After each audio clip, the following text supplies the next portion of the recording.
নমস্কার, ভক্তি আলো ইউটিউব চ্যানেলে শ্রীমদ্ভাগবত মহাপুরাণের ধারাবাহিক পর্বে আপনাদের স্বাগত জানাই। আজকের পর্ব দেবহূতির তত্ত্বজ্ঞান এবং মোক্ষ লাভ। চ্যানেলে যারা নতুন তাদের অনুরোধ জানাবো চ্যানেলটি সাবস্ক্রাইব করে শ্রীমদ্ভাগবত মহাপুরাণের ধারাবাহিক পর্বগুলি শ্রবণ করুন। আসুন আজকের পর্ব শুরু করি দেবহূতির তত্ত্বজ্ঞান এবং মোক্ষ লাভ। শ্রী মৈত্রেয় বললেন, হে বিদুর, ভগবান শ্রী কপিলের যে উপদেশ, সেই উপদেশ শুনে কর্দম ঋষির প্রিয় পত্নী এবং তার মাতা দেবহূতির মোহ এবং আবরণ দুয়েই দূর হয়ে গেল। তিনি তত্ত্ব প্রতিপাদক সাংখ্য শাস্ত্রের প্রবর্তক শ্রী কপিল দেবকে প্রণাম করে তার স্তুতি করতে লাগলেন। দেবহূতি বললেন, হে কপিল দেব, ব্রহ্মা তোমারই নাভি কমল থেকে উদ্ভূত হয়েছেন। তিনি প্রলয় পয়োধির জলে শায়িত তোমার শ্রী বিগ্রহের কেবলমাত্র ধ্যানই করেছিলেন, কিন্তু দর্শনে সমর্থ হননি। তোমার সেই তনুটি পঞ্চভূত, ইন্দ্রিয়, শব্দাদি বিষয় ও মনোময় বিগ্রহ, সত্তাদি গুণসমূহের প্রবাহ তাতে বর্তমান। সেটি সৎস্বরূপ এবং সকল কার্যকারণের কারণ। তুমি নিষ্ক্রিয়, সত্য সংকল্প, সমস্ত জীবের প্রভু এবং অচিন্তনীয় শক্তি সম্পন্ন। তোমার শক্তিকে গুণ ও প্রবাহ রূপে ব্রহ্মাদি অনন্ত রূপে বিভক্ত করে তাদের দ্বারা তুমি নিজেই বিশ্বের সৃষ্টি প্রভৃতি সম্পাদন করে থাকো।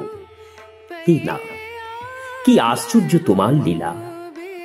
যার উদরের মধ্যে প্রলয়ের সময় এই সমগ্র জগৎ প্রপঞ্চ লীন হয়ে যায় এবং কল্পান্তে যিনি মায়াময় বালকের রূপ ধারণ করে নিজের চরণাঙ্গুষ্ঠ পানে রত হয়ে একলাই বটপত্রে শয়ন করে থাকেন, সেই তোমাকে আমি গর্ভে ধারণ করেছিলাম। হে বিভু, তুমি পাপীদের দমন আর তোমার আজ্ঞানুবর্তী অর্থাৎ সৎ পথাবলম্বী ভক্তদের সদ্গতি সম্পাদনের এবং মঙ্গলের জন্য স্বেচ্ছায় দেহ ধারণ করে থাকো। সুতরাং যেরকম তোমার বরাহাদি অবতার, সেই রকম এই কপিলাবতার মূর্তিও তুমি মুমুক্ষুদের জ্ঞান মার্গ প্রদর্শনের জন্যই ধারণ করেছ। হে ভগবান, তোমার নাম শ্রবণ ও কীর্তন করলে অথবা ভুলেও যদি কখনো তোমার বন্দনা বা স্মরণ করে, তাহলেও কুকুর মাংসভোজী চণ্ডালও সোমযজ্ঞকারী ব্রাহ্মণের তুল্য পূজনীয় হতে পারে। সুতরাং তোমার দর্শন করলে যে মানুষ কৃতকৃত্য হয়ে যায়, এ তার বেশি কথা কি? আহা, যার জিহ্বাগ্রে তোমার নাম বিদ্যমান থাকে, সে যদি চণ্ডালও হয় তবুও সে পূজ্য শ্রেষ্ঠ। যে শ্রেষ্ঠ পুরুষ তোমার নাম উচ্চারণ করে, সে তপস্যা, যজ্ঞ, তীর্থস্থান, সদাচার পালন এবং বেদোধ্যায়ন সব কিছুর এই ফল লাভ করেছে। হে কপিল দেব, তুমি সাক্ষাৎ পরম ব্রহ্ম, তুমি পরম পুরুষ, তুমি অন্তর্মুখ চিত্তে, তুমি একমাত্র উপাস্য। তুমি তোমার তেজে মায়ার কার্য গুণ প্রবাহকে নিরস্ত করো। তোমার এই মধ্যে বেদজ্ঞান পূর্ণভাবে অবস্থিত। তুমি সাক্ষাৎ বিষ্ণু স্বরূপ, তোমাকে আমি প্রণাম করি। মৈত্রেয় ঋষি বললেন, জননী কর্তৃক এইভাবে স্তুত হয়ে মাতৃবৎসল পরম পুরুষ ভগবান কপিল দেব গম্ভীর স্বরে মাকে বললেন।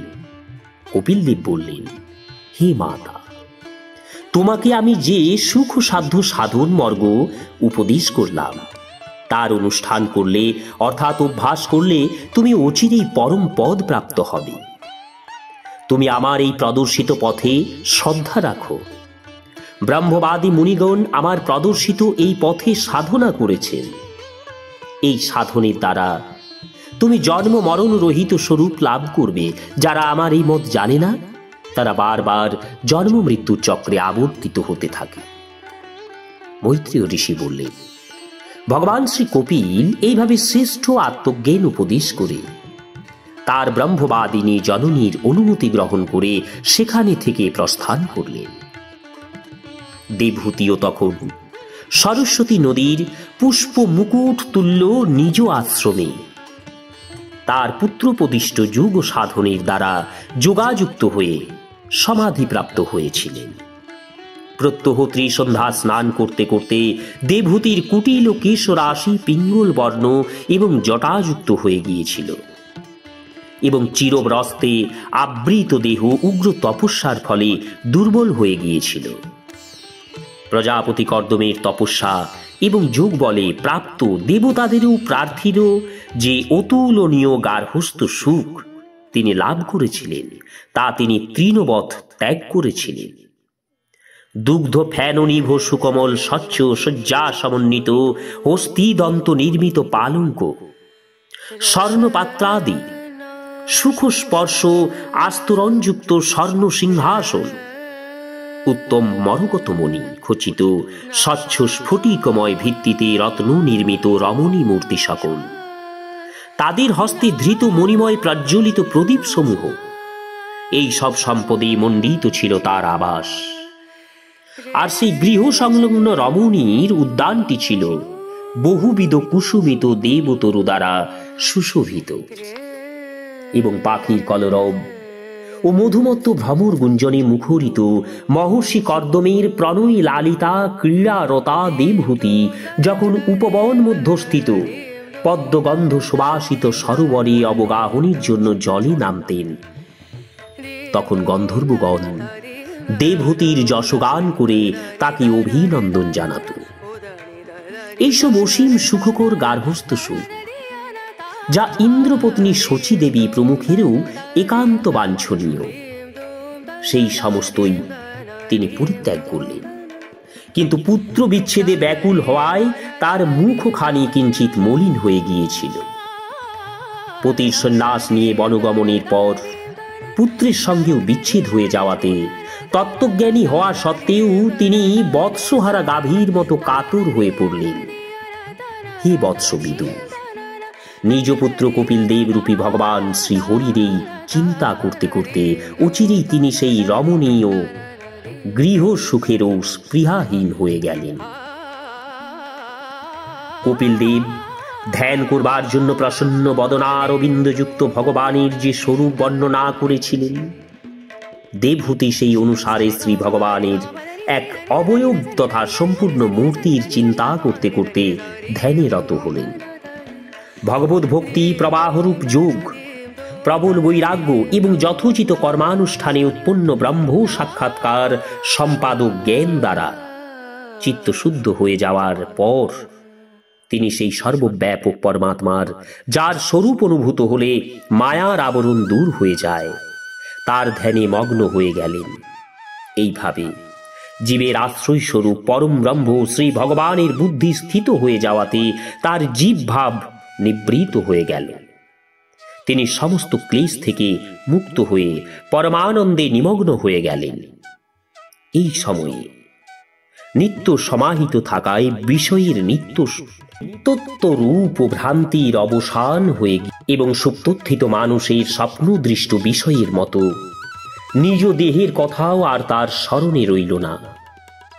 তার শরীরের পোষণ অন্যের দ্বারাই সাধিত হতো, স্বয়ং কিছুমাত্র পোষণ করতেন না। কিন্তু কোন রকম মানসিক ক্লেশ না থাকার ফলে তার দেহ দুর্বল হলো না। শরীরের দীপ্তি উত্তরোত্তর বৃদ্ধি পাচ্ছিল, কিন্তু সংস্কারের পারিপাট্য না থাকাতে তা মলাচ্ছন্ন হলেও ধূমাবৃত অগ্নির মতো শোভিত হতে লাগল। তার কেশরাশি আলুলায়িত হয়ে গিয়েছিল, পরিধেয় বসন দেহ থেকে স্থলিত হয়ে গিয়েছিল। তবু নিরন্তর শ্রী ভগবানই চিত্ত সমাহিত থাকাতে বাহ্য জ্ঞান শূন্য অবস্থায় তিনি তা বুঝতেও পারেননি। কেবল প্রারব্ধ কর্মই তার দেহ রক্ষা করছিল। হে বিদু, এইভাবে কপিল দেব উপদিষ্ট সাধন মার্গ অবলম্বন করে অল্পকালের মধ্যেই নিত্যমুক্ত পরমাত্ম স্বরূপ শ্রী ভগবানকে তিনি প্রাপ্ত হয়েছিলেন। হে বীরবর, যেই স্থানে দেবহূতি সিদ্ধি লাভ করেছিলেন, সেই স্থান ত্রিভুবন বিখ্যাত পরম পবিত্র সিদ্ধপদ নামে পুণ্যক্ষেত্র হয়ে রয়েছে। হে ভদ্রবিদুর, যোগ সাধনার দ্বারা তার দৈহিক মালিন্য নষ্ট হয়ে গিয়েছিল এবং সেই শরীর একটি নদী রূপে পরিণত হয়েছে। সেই নদী সিদ্ধগণ দ্বারা সর্বত্র সেবিত হচ্ছে এবং সর্বসিদ্ধি প্রদায়িনী। মহাযোগী ভগবান কপিল দেবও মাতৃআজ্ঞা গ্রহণ করে পিতার আশ্রম থেকে বেরিয়ে ঈশান কোণের দিকে চলে গেলেন। সেখানে স্বয়ং সমুদ্র তার পূজা করে তাকে স্থান দেন। ত্রিলোকে শান্তি প্রদানের জন্য তিনি যোগযুক্ত হয়ে সমাধিস্থ হয়ে রয়েছেন। সিদ্ধ, চারণ, গন্ধর্ব, মুনি এবং অপ্সরা সহ সাংখ্যাচার্যগণও সর্বপ্রকারে তার স্তবস্তুতি করে থাকেন। হে নিষ্পাপ বিদুর, তোমার জিজ্ঞাসার উত্তরে কপিল ও দেবহূতির পরম পবিত্র সংবাদ আমি বর্ণনা করলাম। আত্মতত্ত্ব জ্ঞানীর উপায় স্বরূপ অতি গূঢ় রহস্য হল এই কপিল দেবের উপদেশ। যে ব্যক্তি এই উপদেশ শ্রবণ বা কীর্তন করেন, তিনি ভগবান গরুড়ধ্বজে ভক্তিযুক্ত হয়ে অচিরেই শ্রীহরির চরণারবিন্দ লাভে সমর্থ হন। ওম তৎসৎ, ওম তৎসৎ, ওম তৎসৎ। ওম শ্রীহরি, ওম শ্রীহরি, ওম শ্রীহরি। নমস্কার, আজকের পর্ব এখানেই শেষ করছি। তৃতীয় স্কন্ধের সমাপ্তি এবং আগামী পর্বে চতুর্থ স্কন্ধের প্রথম অধ্যায় নিয়ে হাজির হব। আগামী পর্ব স্বয়ংভুব মনুর কন্যাগণের বংশ বর্ণনা, চতুর্থ স্কন্ধ। চ্যানেলে যারা নতুন তাদের অনুরোধ জানাবো চ্যানেলটি সাবস্ক্রাইব করে শ্রীমদ্ভাগবত মহাপুরাণের ধারাবাহিক পর্বগুলি শ্রবণ করুন। সবাই হরি কৃপায় সুস্থ এবং ভালো থাকুন। নমস্কার, ধন্যবাদ।